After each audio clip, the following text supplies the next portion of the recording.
So in today's video, I'm going to cover a couple of topics. The main one being going back to work. That's a point that I want to cover. But scribble down, again, a couple of bullet points here. I'll just read these off and then I'll timestamp them along the bottom of the screen here. So if you want to jump to a specific topic, you can do that.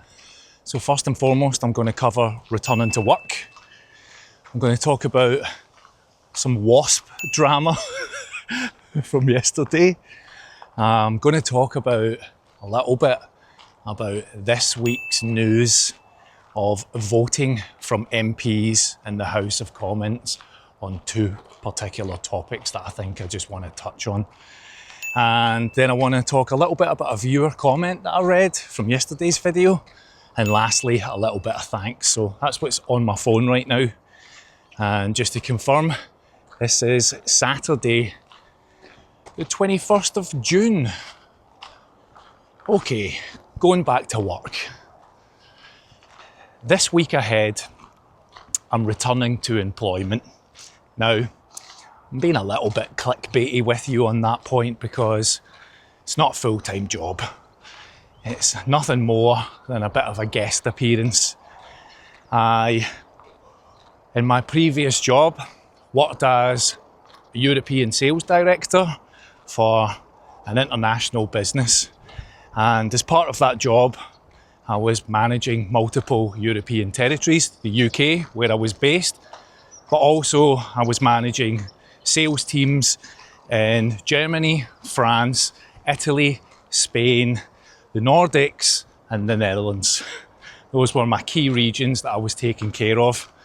Predominantly living in the UK doing it, but with extensive travel over the last 4 years that I was in that particular role.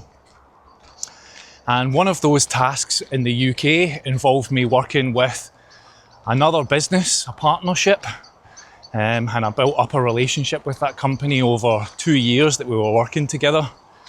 And I had a really good relationship with them. So actually when I left my current job, or my previous job, they made me redundant they announced in November.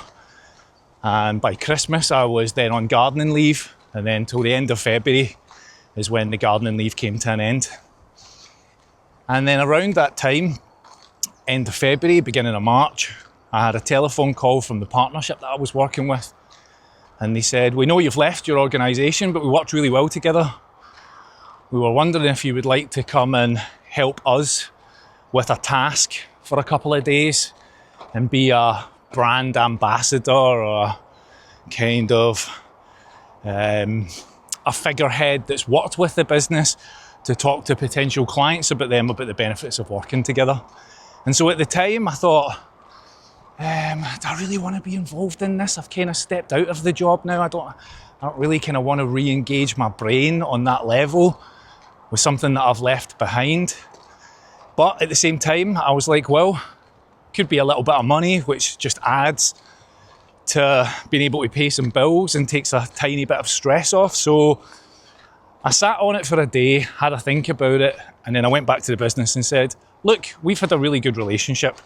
I would love to help your business because I do always believe you should never burn bridges and that you never know if a door opens out of an opportunity. I've always been a person that when I've left companies and moved on to maybe new jobs, I've kept relationships with people. I still talk to people jobs 20 years ago through friendship, collaboration, just keeping in contact. I've always liked to reach out to maybe a manager that I've got on well with in the past. In fact, my manager of the company that I was just made redundant from sent me completely out of the blue a text message last night to tell me that he was at a Guns N' Roses concert and he knew my deep love of rock music. In fact, him and I would have gone to a gig last year on the day that my dad died. I was taking my boss to see Metallica last year and it fell through. Anyway, I digress a little bit, but it was nice to just receive a message from my boss because he wasn't responsible for the redundancies last year, and I hold no grudge against him. We had a great relationship when I worked there. I admired him and I respected him, and that hasn't gone away despite the fact that I went out of a job. And so I've kind of left that a little bit. We have very briefly spoken since I left that organisation, but to receive a text message last night just to say he was thinking about me, and in return I thought that's nice, so we'll probably catch up for a call in the next couple of weeks, which always kind of makes you feel at least thought about when you've exited a company, right? So bringing that back, this organisation asked me if I wanted to do a couple of days work next week, and that's what I plan to do. So they've paid me, and I'm happy to kind of lend my skills to that business for a couple of days, and then that's it. That is the culmination of any official work that I've had since being made redundant last November. The reason I say that, right, is just I've read some of the comments. In fact, I read all of the comments, but I think about some of them probably more than I should. And one of those comments was about whether I was back at work or not. So I wanted to make this video today to say that I am going back to work for 3 days next week, and then that's it. And beyond that, I have zero intentions of going back into a full-time job. And again, the reason I say that is because that's where my mindset is at right now. I went out of that job last year and then thought, I need a break. I'm actually following another channel. There's somebody that I feel is almost like my doppelganger, talking about very similar topics, which is they've had enough of the 9-to-5 grind, and they now want to take control of their own lives, and they are recognising that it is massively risky. I don't think it's truly understood how much risk sits in that factor of taking the decision to step out of employment and not go back to it. So I'm following another channel with just admiration at the person's bravery, talking about the topics that they're talking, knowing that I've covered some of those topics myself here, and I've seen what kind of reactions that they can bring. So, I haven't worked this year, and the reason that I talk a little bit about that as well is because then a couple of days ago, the company contacted me and said, would you mind joining a briefing call? I said, yeah, no problem, of course I'll join the call. So I went on the call and I sat there with about 8 other people, and it was the first business call I've had this year, right? And my brain was just in, I'm on the call and I was like, I'm listening to everything that's going on. I'm there as a guest, so I don't have a lot of input into it, so I'm just listening to the questions and the topics that are being discussed. And then when I feel relevant, I'm asking a question here or there. Hey, what about this, and what's your objective with that? And giving my input. But the rest of the time, I'm a guest, and my brain's like in hibernation, because I haven't activated it. But then when you get onto a call like that, then I start to switch into business mode and put that mask on that I've talked about before, that professionalism mask or that employment mask, different from the mask that you wear in your personal life, or whether you're maskless in your personal life because you're able to be who you want to be. But in the business world, I think if you've worked in corporate life and jobs and things, you maybe can relate to what I mean by that mask topic. So that's the first part of it. Going back to work next week, it's 3 days, a couple of quid in my pocket, activate my brain a little bit from a business standpoint, but that is it. There's no other full-time job. I have been approached by a couple of companies and talked about jobs, and I can tell you that in each one of them I've said, I'm not interested in employment right now. I am taking a break for the foreseeable future. And in my head, I'm just trying to work out, can I keep that going forever? And that's a topic for another day, Okay, WASP drama. Let's talk about the WASP drama.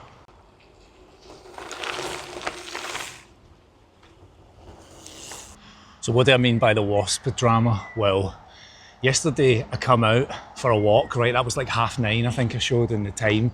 And I do my walk, which was 30 minutes, 40 minutes long, shoot the video, walk back to the house. And when I get back in, Yvonne's lying on the kitchen floor with a towel wrapped around her and doesn't look like she's having a great Friday morning. So I'm like, what's happened? She's like, well, when you left, I thought I'll do something while you're out making the video. So she decided she would go into the garden and cut the grass in the back garden. It's looking a little bit long, and so she thought, well, I'll take care of this. That's one less job that maybe you need to pick up. So that's husband and wife teamwork right there. I've gone out to shoot a video. Yvonne's decided to cut the grass in a moment of like, I'll just crack on with this. So what was the drama about? Well, we've just discovered that we have a wasp's nest in the garden. We have a manhole cover, which is probably to access the drainage for other houses. And it looks like a wasp nest is taking hold of that space. So as Yvonne's been cutting the grass, she's ran over the wasp's nest and got stung twice yesterday on the same right leg, on the hip and down on the ankle. So leg was feeling pretty painful from the sting. We're trying to get some cream on it. So she's like, oh, go and have a look at the wasp nest. And I'm like, I'm not going out there to have a look at it now. You need to give those things a couple of days to like calm down, I think. So we'll get it treated and dealt with. But I was just chuckling because, like, you know, I'm out here telling you guys about festival hemorrhoids from bad decisions that I've made. And then when I get home, a bad decision to cut the grass has resulted in some stings from a couple of angry wasps. So that just kind of made me chuckle, because the last night we were both lying in bed covered in cream, trying to deal with a sore butt and a couple of stings. So the pair of us are just lying there. Like, I've said this before, right? Yvonne and I are Aussie and Sharon. Aussie, Sharon. The problem is we are both Aussie. Like, it's just accepted by the two of us. There is no Sharon. There's no Sharon to help out. There's nobody guiding you in terms of what you're doing. The two of us are just like round the house like a couple of space cadets. So that was the story about the wasp's nest. Hello, how you doing? You all right? Luna's looking keen to dive in there. That's a big drop in there, right? Is the water far down? Oh, not too far, not too far. I'm sure she'll be all right. Nice to see you both. So this week, MPs in Parliament voted on two very controversial topics. The first one being the assisted dying bill, and the second one being the abortion bill. Two very sensitive topics, and certainly not an area of expertise from me. But I'll say this, I've paid a little bit of attention to what was going on in Canada when they introduced the assisted dying bill. If I'm right on my details here, it was rolled out in 2016, and it was only available to terminally ill patients. Those were the rules in place to try and protect Canadian citizens wanting to go through this process of assisted dying. Now in 2021, they changed the rules on it to allow a broader spectrum of people to apply. And what do I mean by that? Well, in 2016, you had to be terminally ill to be able to apply. However, in 2021, the rules allowed a wider degree of social issues to be incorporated. What do I mean by social issues? Well, homelessness was one of the reasons that could be given to apply for assisted dying. And so as the UK now votes on the same topic, and it's being led by Kim Ledbetter, I'll put a picture of her here, after the agreement or vote was cast and her bill was confirmed that it would come into law. This picture here. And so I just worry that we're heading into very dark times in this country, because whilst I understand for terminally ill people needing to seek a way of handling their condition, their situation, I don't question that element. What I question is when years down the line the rules start to become a little bit more relaxed, how we handle it. And then in the very same week, the same MPs also voted on the abortion bill, which is to now move to a full term. So you can, this is just a very difficult topic for me to cover. I'm not comfortable in this space, but I'm sharing my thoughts that I just think it's a worrying position for this country to be in. 5 years ago, we were asked to go out onto the streets and bang pots and pans for the NHS, and you were to distance yourself from family and isolate to protect Granny. And that was championed by the people in power. And 5 years later, we've now voted into law the way to get rid of Granny. And I just think, what is happening here? So I can't give you much more of an opinion than that, because it's just not an area that I know enough about to convey to you a solid message. But I just think it is a worrying sign of life in this country that we're willing to vote these two policies in the same week. All right, I would actually ask you in this situation, let me know your thoughts down in the comments. I would love to know what your thoughts and feelings are, the people that watch this channel, so that maybe I can learn a little bit more about those two topics. All right, let's move on to the viewer comment I wanted to talk about. So I talked in yesterday's video about falling off the wagon with the drink, and I'm grateful to people that reached out and said, don't worry about it, it's 2 drinks, and I appreciate that. I understand it's 2 drinks, but I'm trying to hold myself to at least a solid level of being accountable. And 2 drinks, it really, to me, genuinely feels like too many. But it's the ability to say no in those situations that I need to try and address. And I read one comment from somebody that said, maybe then that the festivals thing isn't for you. And yes, that actually plays into my mindset of saying partly why I'm done with that environment, because it's kind of the surroundings that come with it that I'm not really enjoying at this point. So it's one of the elements with not going to festivals again. It's not the leading, it's not the main, it's just one, right? And to me, the music thing and the festivals and camping for 5 days and all of that, it's more like it's like death by 1,000 cuts than it is. This one thing is the reason I'm not going. Death by 1,000 cuts. So it just felt rain there. Oh, it's going to rain now, look. Such a grey sky, it's hot, it's very hot. But I saw a message from one viewer, and I'm not going to tag the comment because I don't know if that person's would like me to talk about it publicly like this or highlight it. So it was just in those messages. But they were talking about also feeling like they were struggling with decisions and some obsessive traits coming in and dealing with certain situations. But I answered the person back to say, I feel like you're already kind of answering your own points here. When somebody's looking out and saying, you know, do I need help here or should I get help? I think you already know the answer to that. It's just you stepping across the line to make the decision to do it. And so you're kind of looking for the approval from other people, like, should I do this? I think you know the answer. It's the same way as like for me with the alcohol. It's like, I know what the right answer is. I just wasn't able to make it at that time. But then when I talk about it here and I say it to you on the camera, the next time that this comes around, that's going to be embedded in my brain not to make that decision again. That's me holding myself to account. I mean, I'm not a specialist in any of this. I'm just a middle-aged dude on YouTube with a voice and a bit of an opinion on some of this. So I can't give you the answers for every situation. But when I read the comment, although it didn't relate to falling off the wagon and drinking, the traits that were associated with it were clicking in my mind in terms of, yeah, okay, I understand where this person is going there. So I'm rambling a little bit on this because I don't want to give the person the wrong information. But at the same time, when I read it, I'm like, yeah, I understand what you're saying here and I get your challenges. And I think, as I said in the response, you know the answer to what you have to do.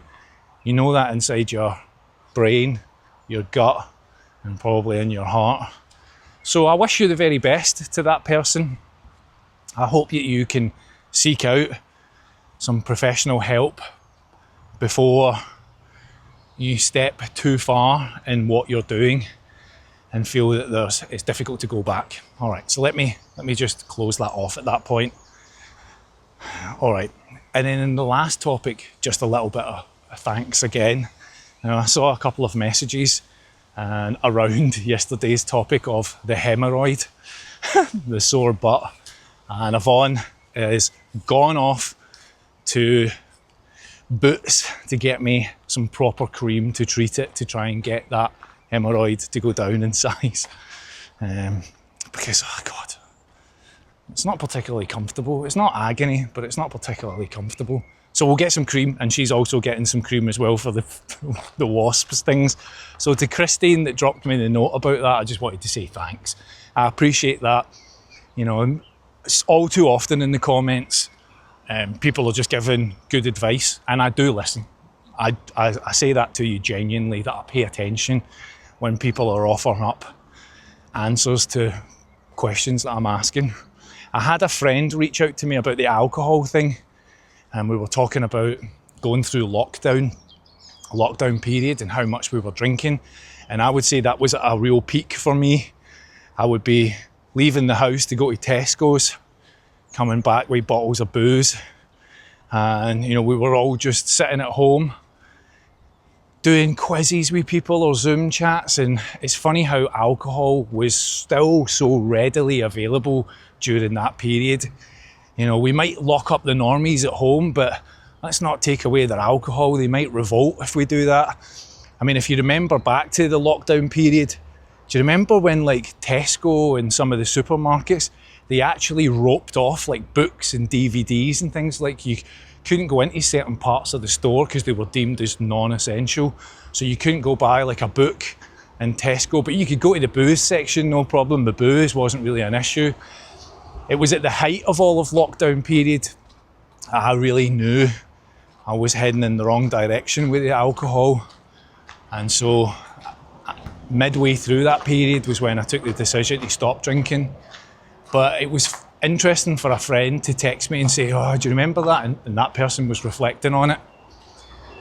So bringing it back to the comments, people reach out to me, I read them, and there's a lot of good advice in there. So thank you for sharing. And to Christine that sent me that note about the medication, yes, noted, heard, being actioned. We're on it. I want to get myself back to being fit and healthy, feeling fit and healthy. And last week I just gave myself a little bit of a knock. I won't brutalise myself, I won't punish myself over it, but I'll also just get back on track. And part of that is like eating healthy again, you know, reintroducing my dietary requirements that I was kind of following. Can't do the juicing because I've burnt the juicer out, but I've had today, for example, a nice fresh lemon water to help with the kidney stone. Right, so that is it for today's roundup. A quick reminder, I'm going back to work next week, 3 days. Kind of looking forward to engaging my brain, but I'm also looking forward to getting this finished and done, and then I can start to think about other things. And the wasp's nest, we'll need to get somebody to come in and take that away. And luckily Yvonne's not had an allergic reaction. To the viewer that posted the comment, I hope you can get the help that you need. And lastly, thanks Christine for the advice on the medical treatment. I'll get right on that. What a muggy hot day it is, but it's still nice to get out. I'm actually sweating. All right, have a great day everyone. I was going to say Saturday. It is Saturday. Have a great Saturday. Have a great weekend. I'll see you in the next video. Thanks everybody for watching.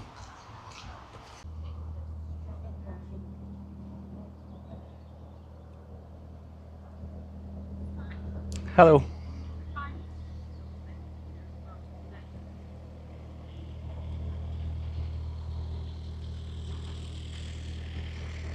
Hello gents. Beautiful boat. I'm just recording you going by. Amazing. Beautiful boat.